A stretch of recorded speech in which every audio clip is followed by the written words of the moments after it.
We've seemed to hit a low point in Teyvat's history in terms of the Archon-Celestia relations. If I were to ask you how you think the Archons felt about Celestia, how would you answer? Bad, right? I mean, the Archon-Celestia relations certainly aren't, thriving right now. We've seen damn near every single Archon thus far just give up their Gnosis, hand it over without a fight. None of them even try to keep it. The rate at which they're giving up these Gnoses, man, you'd be convinced there's some rumor among the gods that holding on to them would give some sort of awful disease, like I don't know what's like an awful disease off the top of my head. I don't know, like AIDS, just hold on to your Gnosis and you'll get AIDS. Oh here you go, Cryo Archon. Keep in mind, we've been told many times how valuable a Gnosis is. Right! As zhonlgi always told us, a good trade is a fair trade. Paimon has no idea what could be a good trade for a Gnosis. Realistically speaking, there is no such thing. Huh? The heavenly principles have been silent for many years, but the Gnosis are symbols of their control over Teyvat and all the laws. Each Archon has an internal magical focus that resonates directly with Celestia itself, known as a Gnosis. And despite this, all the Archons are cutting off ties with Celestia by giving up their Gnoses. Venti, I guess, got his snatched, but come on, man, this is unacceptable. Even if he's the weakest Archon, he's still a god, man. I'm sure if he really wanted to, he would have fought to keep his Gnosis, as opposed to whatever the hell this shit is. Zhongli willingly gave his up in a contract, no longer wishing to be the Geo Archon. Who never cared for her Gnosis after going into her plane of Euthymia, gave hers up hundreds of years ago to Miko. Miko then gave it to Scaramouche, who then had his boonk ganked by Nahida. Nahida then gave both hers and the Electra ones to the Doctor, in exchange for Dottore erasing his other segments and cluing her in on the truth of this world. And most recently, following Focalor's divinity fading, she gave her Gnosis to Nervalette, who then swiftly hot-pocketed that shit right on over to Arlecchino, heeding the words of Skirk. Regardless, you should probably get rid of objects of misfortune to prevent any disasters from befalling you.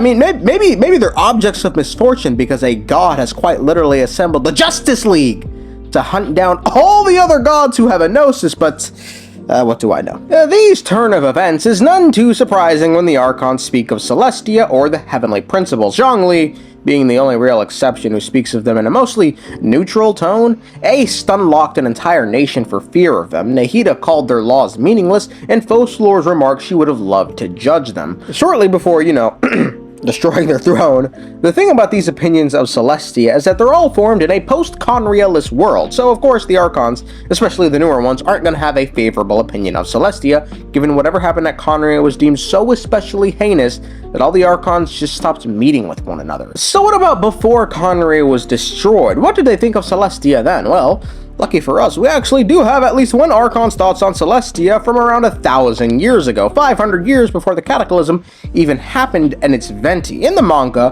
when Vanessa asks Venti about Celestia, Venti says nothing, but rather shows a dejected look of horror on his face as the panel begins to fill with dark red and black, while showing three enigmatic figures lurking behind him. He then hurriedly changes topics, stating they can talk about Celestia another time. This is especially important given it's Venti's true thoughts as opposed to something he's telling us.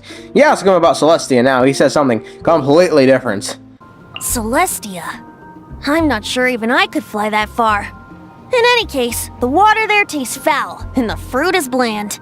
You know what that means. No cider! In that case, I wouldn't go there even if I was invited.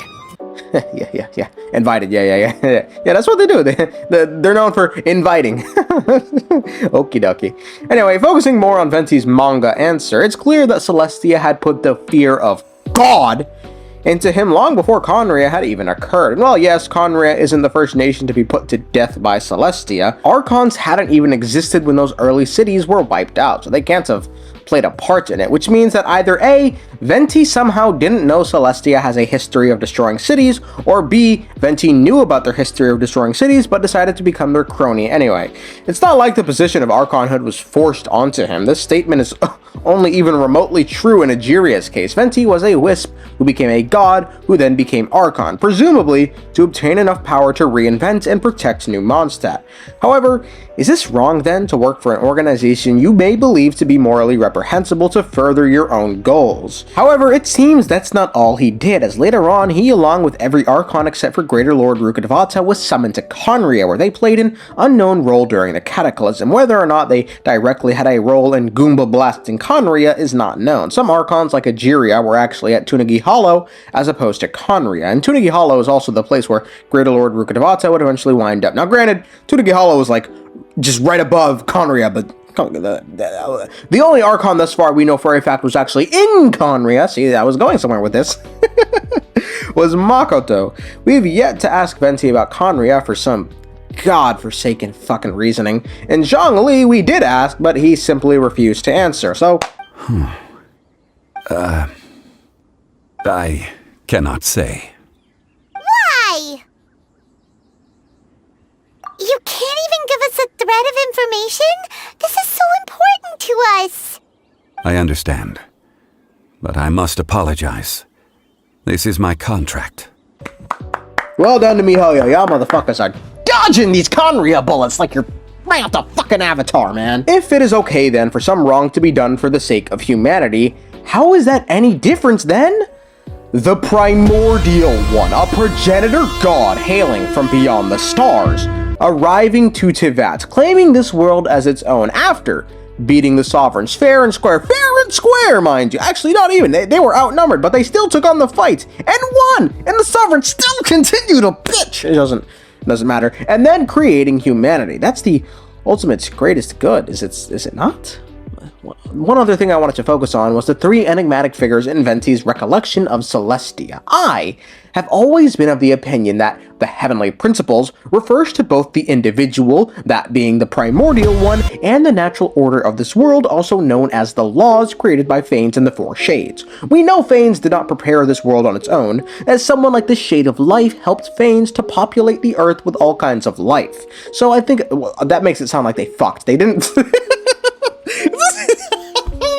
They didn't do that. They just like, I don't know, just like use the primordial seed. It was a lot more boring than that. Anyway, so I think it's reasonable to assume that they helped to create the natural order of this world. That makes the unknown god's title of Sustainer of Heavenly Principles a lot easier to understand. So, following this logic, if the heavenly principles do have dual meanings, then it makes sense that the heavenly principles comprise the Four Shades and the primordial one as the natural order of this world. That's 5 separate individuals that should control everything in Teyvat, including Celestia, yet Venti's thoughts only recall 3 people. Given the primordial one was severely wounded following the Great War of Vengeance, it makes sense that none of the Archons would have ever met Phanes. Given Phanes was mostly active long before even Morax was born, the only people in Teyvat who have ever seen it are the Four Shades and a Pep, so taking Phanes out of the picture, that still leaves us with 4 individuals as opposed to the 3 Venti saw. It could be these 3 are the remaining Shades. Istaroth has always been the most unique of the Shades. She's the one we know the most about, however, her history leaves us with more questions than had we not know about it. She alone helped the people of Onkonomiya when the other Shades and Phanes itself ignored them. She also helped Makoto create the Sakura Tree, which in Makoto's own words, helped free Inazuma from the clutches of the Heavenly Principles. She was at one point worshipped alongside Barbados and Mondstadt before she seemingly vanished from the annals of history, and nowadays, few if any regular people know of her. It could be she died.